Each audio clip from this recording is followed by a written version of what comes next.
Bonjour et bienvenue sur Couleur Papier. On se retrouve aujourd'hui toujours autour de ce Stamparatus. Vous l'aurez compris maintenant, évidemment je l'adore parce que c'est vraiment un superbe outil. Je vous avais promis de vous expliquer comment réaliser le fond de cette carte avec non seulement les mots qui sont repris sur l'intégralité de ce fond de carte, mais également avec l'aspect brillant que l'on voit par-dessus. Et tout cela est réalisé grâce à notre Stamparatus. Car aujourd'hui, nous allons tordre le cou à cette idée reçue que ce type d'outil n'est utile que quand on fait des grandes séries d'un même projet. Et vous allez le constater, non, ça n'est pas le cas, ça n'est pas utile uniquement si on doit faire et refaire le même projet en plusieurs exemplaires. Et je vais donc vous montrer une des fonctionnalités de notre Stamparatus. Et c'est une fonctionnalité qu'il est unique à avoir. Tous les autres outils de positionnement de tampons n'ont pas cette fonctionnalité que je vais vous montrer tout de suite. Imaginons que nous voulions faire une forêt d'arbres sur ce fond de carte.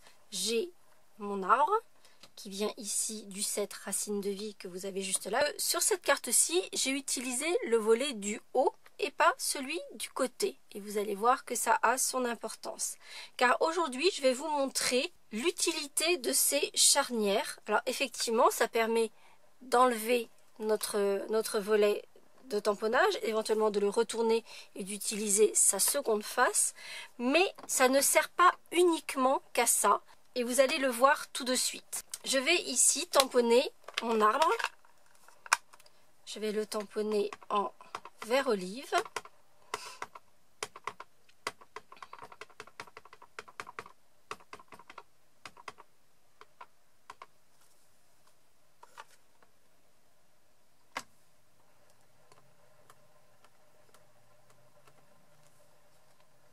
Comme ceci. Et pour lui donner un petit peu de relief, je vais utiliser mon feuillage sauvage, donc qui est un vert plus profond. Je vais prendre un doigt éponge ou un encreur comme ceci et je vais juste positionner un petit peu d'encre là où je le souhaite, et en particulier sur le pourtour, de façon à rajouter un peu de dimension à mon arbre. Et vous voyez que j'ai ces touches de vert un petit peu plus foncé sur le pourtour. Cependant, comme je vous le disais à l'instant, c'est une forêt d'arbres que je veux. Et j'aimerais que mes arbres soient tous alignés. Et donc, je vais réancrer mon arbre, toujours en vert olive. Je vais prendre mon volet et en fait, je vais le déplacer ici de 2 points sur ma charnière et je vais le tamponner à nouveau. Et je vais rajouter ma petite touche de feuillage sauvage pour un petit peu plus de profondeur.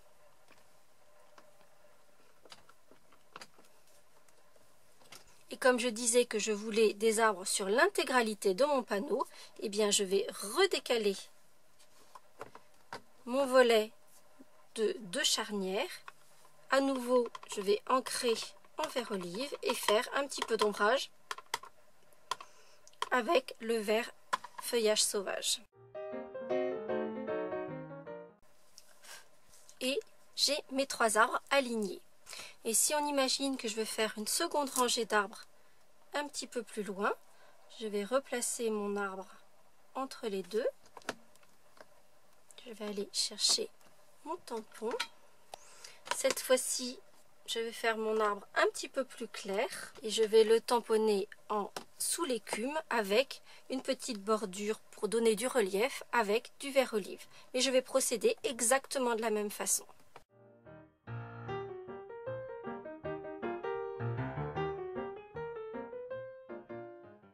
Et j'ai donc ma forêt avec mes arbres qui sont alignés. Vous voyez qu'on a bien une ligne ici, une ligne là, simplement en déplaçant le volet de tamponnage de charnière en charnière selon la largeur du motif à répéter. Cependant, comme vous le savez, il y a 2 volets à notre Stamparatus. Donc on va pouvoir répéter des motifs à l'horizontale, mais on va pouvoir répéter des motifs également à la verticale en se servant de ces charnières. Et donc pour ce second exemple que nous allons réaliser ensemble, je vais utiliser ce set de tampons qui s'appelle Pick a Pennant, donc avec tous ces petits fanions qu'on va pouvoir décorer, on va pouvoir mettre des motifs. Et vous allez voir, en plus ce qui est sympa, c'est que comme ce sont des tampons en résine, on va éventuellement pouvoir leur donner une petite forme arrondie. Je ne vais pas simplement répéter mes petites bannières à l'horizontale, je vais les mettre un petit peu inclinées.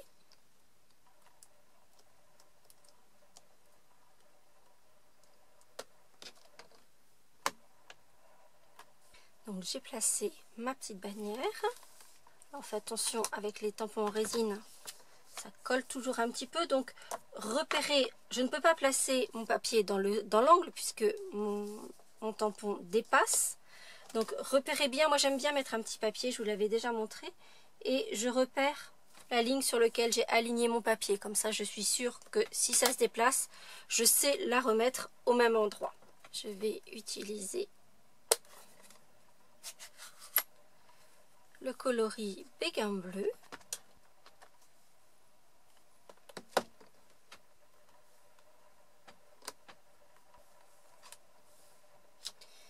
Puis, je vais déplacer mon volet sur la charnière et faire différentes banderoles.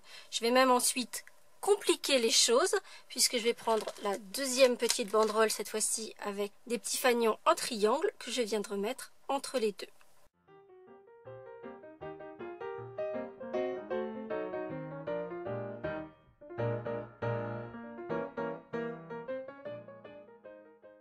Et une fois que toutes mes petites banderoles avec mes petits fanions sont placées, je peux très facilement, toujours avec ce même set de tampons, noter un petit message sur les petits fanions.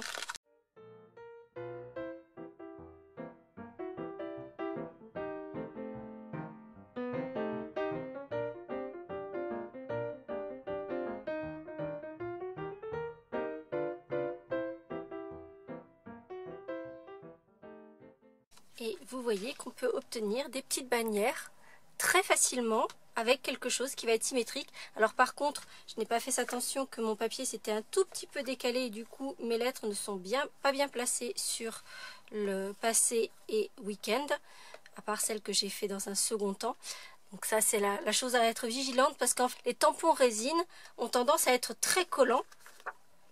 C'est ce qu'on leur demande parce qu'ils collent très bien sur les blocs. Mais du coup, vous voyez qu'il faut faire attention à toujours bien remettre son papier dans l'angle pour s'assurer que tout soit tamponné au bon endroit.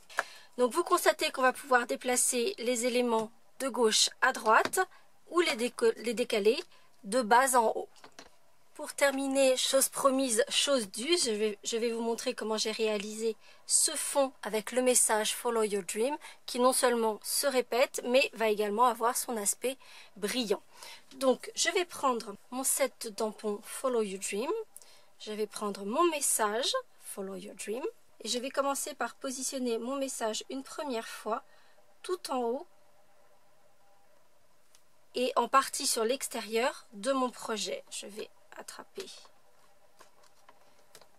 mon tampon et je vais tamponner mon message Follow Your Dream sur toute la hauteur de ma page en décalant à chaque fois le volet d'une charnière et je vais donc le tamponner jusqu'au bout.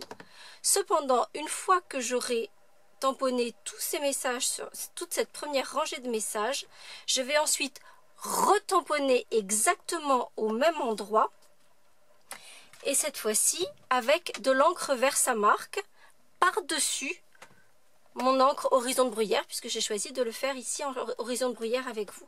Donc je vais tamponner tout en horizon de bruyère, puis je vais nettoyer mon tampon, retamponner par-dessus avec mon encre Versamark, toujours en déplaçant mon volet d'une charnière à chaque fois.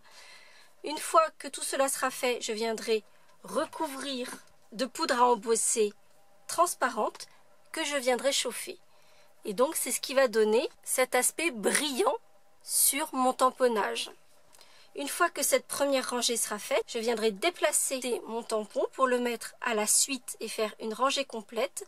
Et une fois que j'aurai ces premières rangées, vous allez constater qu'il y aura un espace entre les deux. Ce sera relativement espacé. Et en fait, je vais simplement placer mon tampon une seconde fois. Donc vous voyez, en le décalant un petit peu. Et je vais à nouveau refaire ce même tamponnage en 2 étapes. D'abord en couleur, puis en verse à marque par-dessus.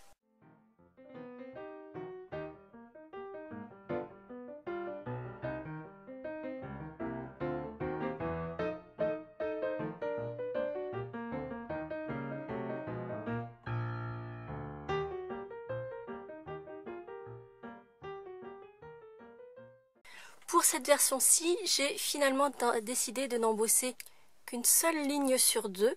Donc vous voyez bien les lignes qui sont très brillantes comparées à celles qui n'ont pas cet aspect glossy sur le dessus. Et donc finalement, vous allez pouvoir embosser n'importe quelle couleur d'encre simplement en utilisant votre Stamparatus et en tamponnant une première fois de la couleur que vous souhaitez, puis une seconde avec l'encre verse à marque et de la poudre transparente. J'espère que ces nouvelles fonctionnalités, ces nouvelles astuces autour de notre Stamparatus vous auront plu. Si c'est le cas, vous n'hésitez pas à mettre un petit pouce en l'air. Cela dit, on se retrouve la semaine prochaine pour d'autres astuces autour de ce Stamparatus. Et je tenais à vous informer dès maintenant que durant les mois de juillet et août, vous aurez bien votre projet du mercredi. En revanche, pendant la petite pause estivale, il n'y aura pas de vidéo le dimanche. En attendant, je vous dis à très bientôt pour de nouvelles aventures créatives.